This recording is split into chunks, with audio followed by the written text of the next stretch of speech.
Assalamualaikum and hi everyone. Welcome to today's forum. My name is Mr. Fakrul and I'll be your moderator for today. Today we will be discussing about the hot topic which is cybersecurity threats in digital banking. With us, we already have four panelists. So the first panelist is Miss Alia. She is the cybersecurity expert. And the second is Miss Elvana, and she is the bank officer. And the third is Miss Hurin. She is the university student. And our last panelist, which is Miss Patrica, and she is the scam victim. All right, let's go further to our discussions. So our session will be start with our cybersecurity expert, which is Miss Alia. And the questions for Miss Alia is, what are the common cybersecurity threats that we are facing in online banking today? Thank you, moderator Mr. Fakrul. The common threats include phishing, malware, identity theft, and fake banking apps. Most users get tricked through fake emails or SMS, saying that they are from the banks. So yeah, that's the answer. Right, thank you, Ms. Alia, for the answer. I think there's a lot of scam types that they get a message, email, or some phone calls. Like I also got some phone calls like Job Street. Hello, I'm from Job Street, and I was like, what's called? Who are you? Right. So let's go further for our discussion, which is the question is for the bank officer, which is Miss Elvana. Right. The question for Miss Elvana is, how do banks handle these threats? Okay, thank you for the question. So there's actually a lot of way how to handle these threats. So usually banks use two-factor authentication, OTPs, real-time fraud monitoring, and encryption to protect our users. But even with these wrong systems, customer awareness is very important. So it's all actually studied with our customer behavior of how they use their bank. That's all. All right, Miss Havana, thank you for the answer just now. And I think the answer is quite simple, but I think I can remind just about the OTP and also the face recognition. I think it's okay, right? So the next panelist, the question for the next panelist is for the university students, right? So we have Miss Hurin, Miss Hurin. All right. Okay. For the university student panelists. All right. So the question for Miss Hurin is not really much, but all right. It's just about as a student who uses online banking often, right? Do you use simple passwords, and or we need more education about how to spot the scams actually for this question, right? Okay, thank you, Mr. Moderator, Mr. Fakrul. I really like your voice. You're a very confident person. Okay, continue with the question. Honestly, not really. Many just click link or use simple password. We need more education about how to spot scam, because why we need the education, because student always think that link is for education, is for from the lecturer. So we just click that, and after we click that, we don't know that a scam, and because of that, our phone get hanged, and after that, our banks got lost money, because have case like that in university, many case about that. So yeah, student need education about that. I think that's all for me. Thank you. All right, thank you, Miss Yurin, for the answer. So I can conclude that you are ask people to make a strong password. For example, the capital letter, the small letter, symbols, and also the number. All right. That one is very good because symbol is the most important one, right? You can use a lot of symbols like and symbol, hashtag symbol. You can use the alias symbols, right? So that can protect your password and your account also. So let's go further for our last panelist, which is the scam victim, Miss Patrica. All right, Miss Patrica, I'm so sorry that I heard you had a bad experience on your account, right? So, would you like to share with us about your experience? All right. Okay, so I will share for you my bad experience about this scam. Okay, so that day I received a message that informed me about my account has problem.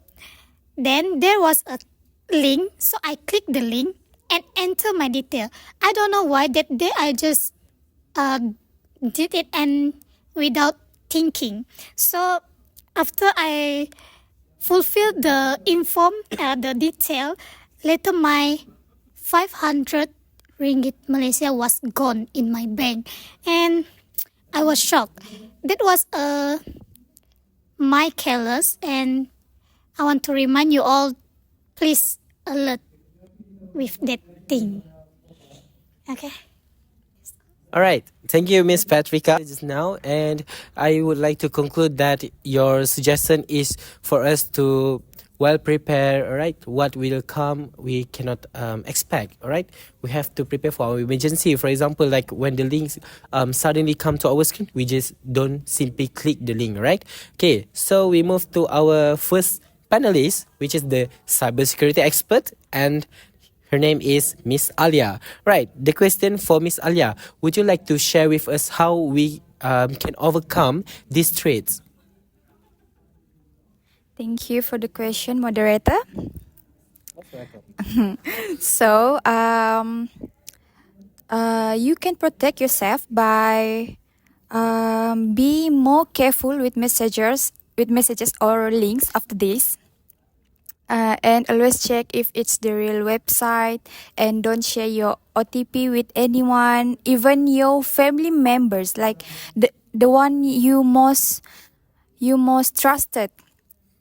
Don't just share with your spouse or anyone that close to you. And you have to use different password for each account. If you notice nowadays, most apps and websites now require you to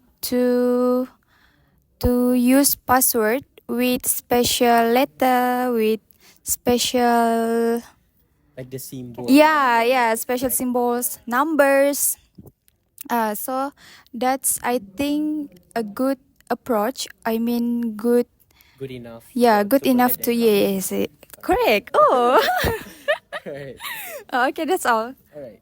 Thank you, Miss Alia, for the answer. Right. So same goes to like what I told in Miss Hurin's session just now, and also with Miss Patricia, that we have to be careful on what we do, right?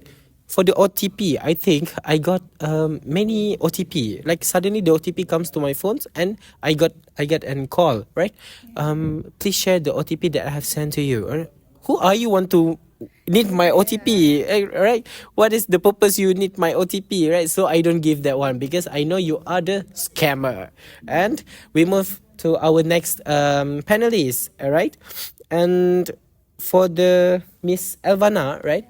I do have questions like what did the victims can do when they get scammed? Okay, thank you, Mr. Moderator. So, when you got scammed, the first thing you need to do is don't be panic. You need to calm, and you need to be calm to think what should you do. So the first thing you can do is immediately call the bank hotline.